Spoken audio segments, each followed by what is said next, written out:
Hi everybody, it's me Arden Lee. I am back today with another video. And the topic of today's video is it's okay to be wherever you're at on your journey as long as you are headed in the right direction. So what do I mean by that? I want to talk a little bit about some things that I see in some corners of the spirituality and personal development sort of hubs where I see a lot of people really harping on over and over again certain difficulties of being on the path that they're on. And all of this is understandable because the pain that you're experiencing is real. And the difficulty of purging and releasing your old patterns and your habits and coming into a new way of being and surrendering to a metamorphosis is all of that is real and it's difficult. But what I'm seeing happen is I'm seeing trends happen where being in the difficulty of the situation becomes its own kind of thought loop. It becomes its own kind of stuck place. So I want to talk a little bit about that today and about, how to get ourselves out of that. So all right, if you're not yet familiar with me and my work, my name is Arden Lee. I'm the creator of the Repatterning Project, which is an 8-week course where we hack our beliefs and we examine all of our unconscious patterns and conditioning from our early trauma, our childhood, the ways we interacted with our major caregivers, our peers, our teachers, our social conditioning, our formative relationships, everything that's happened to us that's made us believe and think the things that we believe and think today. We bring all those up for examination. We choose which ones are serving us. We release the ones that are not serving us, and we figure out how to replace them with new beliefs and habits that are conscious choices that are serving our overall highest good and allowing us to create lives that we are truly in love with. So if that sounds like something that you are into, which I know a lot of people are being called to lately, which is really, really great, our next installment of the Repatterning Project begins June 30th. So reach out to me. In the description box, there is a link to a free PDF download that you can read a little bit more about what we do. There's also a link to the free Facebook group I moderate, the Repatterning Parlor. Come join us, come ask questions, come get information, get support from like-minded individuals. We would love to see you. So yeah, we begin June 30th. I'm extremely excited about it. If you're curious, if you're interested, hit me up, find me on Facebook, find me wherever, and let's chat. Let's talk about that. All right. So there are so many aspects of this journey, you guys, that I don't want to sugarcoat them because I remember what it was like for me going through those times, going through that vertigo and that dizziness and that, oh my God, what is even going on with me? Am I losing my mind? What is happening to me? Everything that I believed in, everything that I thought was real is not real, and I'm very uncomfortable, and it's really not fun to sit in this discomfort, and I want to get to the other side as quickly as possible. And I think it was really a blessing for me that I'm good at solving puzzles, because when I got into this space of, oh my God, I'm really uncomfortable and I want to be on the other side as quickly as possible, I really thought strategically about how to do that. And it's a very backwards path sometimes. It's a path that requires surrender and trust. And as I talked about in a couple of other recent videos, releasing the resistance we're having that comes up in the form of, are we there yet? Right? That like, I just want to get this done. I just want to get this over with. Are we there yet?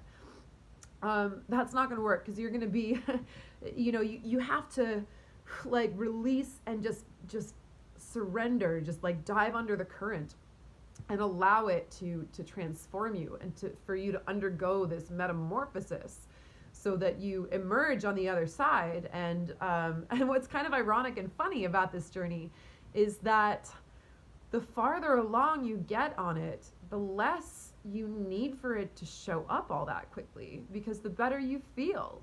You're like, okay, yeah, I still got some work to go, you know, I've still got things that I need to build out or whatever, but I've come so far, I trust that they're going to be there. So it's because, as I said, I'm very grateful for the gifts that I was given, with the way that my brain works in particular, that I'm good at solving things. So I actually, once I realized that asking "Are we there yet?" is another form of resistance, I was like, oh, the more I actually try to speed it up, this is like a paradox, right? It's like a Chinese finger trap. Like the more you try to pull on it, the more you're stuck. So I was like, the more I try to force it in certain ways to happen, the more resistance I actually encounter, and the more I just surrender and trust and let go, and you know, and trust the process, and trust the wisdom of my body, you know,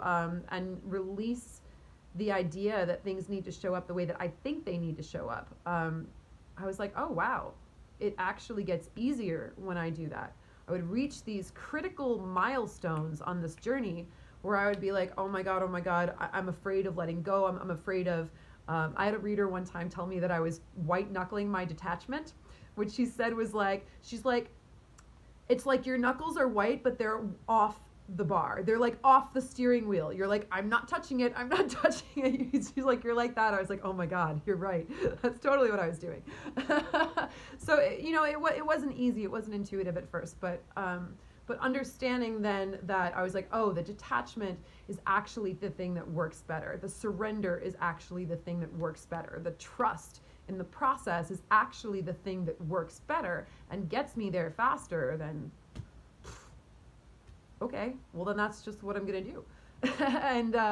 And when, you know, when the guidance I was receiving was about, you know, showing up for myself, falling in love with myself, and you know, creating a life that I'm in love with, creating work that I'm in love with, that I feel like really fulfills a mission that I'm in some ways uniquely capable of creating in the world, you know, then everything just got better and easier. So what I want to say about this is there are people who are stuck in these patches of attachment and resistance, which are totally natural, but they're playing these patterns on loop, and they're finding ways of enabling these very habits within the spiritual and personal development communities. So examples of this are like, you know, people who, for example, there's like a real trend in the last couple of years of people identifying as empaths, and empaths are real, and I'm not throwing any shade on empaths. The idea of being an empath is being extremely sensitive to energy, sometimes to light and sound as well, extremely sensitive to other people's feelings, picking up on other people's feelings and emotions, even if they don't tell you directly, and that sometimes that affects your own feelings, right? So that's a gift naturally, but it's a gift that comes with a bit of a burden sometimes, because it can be really intense to feel everyone's emotions around you all the time, or to always be picking up on everything. For me, I'm not an empath, but I have kind of a similar thing with, I'm always analyzing, I'm always synthesizing, and I'm always piecing things together. I'm always looking and kind of just seeing patterns wherever I go, which is again, it's you know, it is absolutely a blessing, and it's a blessing that comes with a burden too. So I get on some level what it's like, and so I see so many posts and articles and things about, oh, it's so hard to be an empath. I just feel everything all the time, and I'm just oh my gosh, I just can barely leave my house or leave my bedroom sometimes. I'm so overwhelmed. And so what I want to say about, like, in this example, it's like, okay, yes, that pain is real, that difficulty is real, and it's coming up for you, absolutely, and you're absolutely right to acknowledge this and to ask for support. But what I'm seeing is where people are still in the energy of the problem more than they're actively seeking solutions, you know? oh my gosh, I miss my soulmate so much. I'm gonna come on every day and make a post in a Facebook group about how hard this path is, or whatever. And it's like, are you guys, there are ways of mastering these spiritual paths. There are ways of creating more peace and more harmony for yourself wherever you are. So my call to action in this video is, it's okay to be dealing with whatever you're dealing with. It's okay to be in a stuck place. I've been in a lot of stuck places on my journey. They're like, I see it like almost, oh gosh, I see it like watching, like when I look at the timeline of where I've been through, I almost see it like a video where you see the timeline like this, where the video is tracking, and then like you see that yellow like every once in a while, like for where an ad is, and it's annoying and you have to stop and like get through the ad before the rest of the video plays. Like I see my stuck places along my timeline as kind of looking like that, like, oh God, I just gotta get through this part or whatever. So I have been there, and if there was something I could say to my former self, I'd be like, yeah, it's tough, feel all these things, but you know what to do. And of course I was saying that to my former self the whole time, because obviously I'm here and I did those things, right? But if I can make it any more obvious for you, if I can make it any clearer, I would like to be able to do that, because staying in the energy of the problem, it doesn't advance your enlightenment or your happiness or inner peace or your personal development if you're staying in the energy of the problem just because you're doing it in a Facebook group about personal development and spirituality. It's not actually advancing you just because it falls under the umbrella of a spiritual problem. It's still something that you are going to want to, I assume, master for yourself. And so it's important that, not everyone necessarily knows the way forward. So if you don't know the answer, then yeah, absolutely ask for help.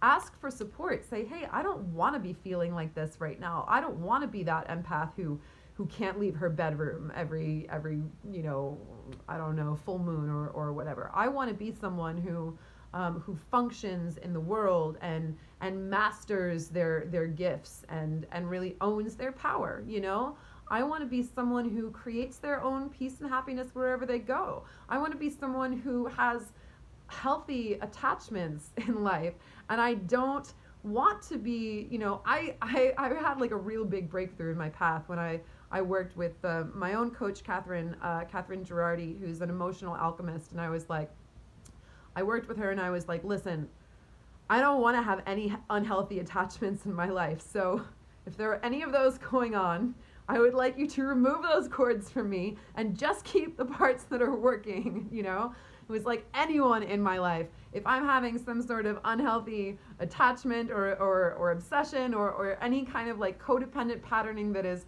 coming up for me that shouldn't be there, then just freaking energetically lobotomize me. Just get rid of it, but please keep whatever is working, right? That was like my attachment speaking. I was like, but don't get rid of the good parts, please, right? So that's kind of that's where you want to be eventually, and that's how to get there. So my call to action to you is, it's fine to acknowledge your pain. It's fine to be wherever you're at in your journey. I don't want to judge anyone for how far along they are, because that's almost like judging someone for their age. That's silly. That's just where they are in this particular moment in time. But I do want to invite everyone to really look at the direction that their compass is pointed, right? Are you spinning in circles in this place? Or are you trying to, at least, to move forward? Are you intending to move forward? Are you seeking support and help and saying, hey, I'm an empath who feels too much. I don't want to live this way anymore. Can someone give me some tips for integrating and functioning in the world that I live in, or hey, I don't want to feel this codependent patterning anymore. I don't want to feel this anxiety that comes up whenever whenever my crush posts an Instagram pic or whatever, you know, I don't want to be feeling that reaction. So what do? How do I let go of that? How do I feel okay with whatever happens? Because right now I'm not okay with whatever happens. How do I detach enough that I'm really in that energy of unconditional love? So please, whatever those questions are, please ask those questions. Ask for help and ask for support, but intend the way that you're going. That's it, you guys. Just like, please, please intend the way that you're going. Yeah, otherwise you're just spinning your wheels. And that's really not fun. And it's, you know, maybe I am being called to a little more detachment too, because I feel like I get, I get frustrated when I see that happen for people, you know, but it really does come from a place where I want to see everyone really calling back their creative power and really calling in their happiness. And it frustrates me when I'm like, I have the key, it's right here, but you need to ask for it and put it in the ignition. I can't do that part for you. So thank you guys. I appreciate you. Always remember, it's always okay to ask for help and to ask for support. No one ever wants you to bypass your pain, to pretend it's not happening. I don't want you to do that anyway. But you know, but intend where you want to end up. So thank you guys for watching. Appreciate you. I'll see you in the next video.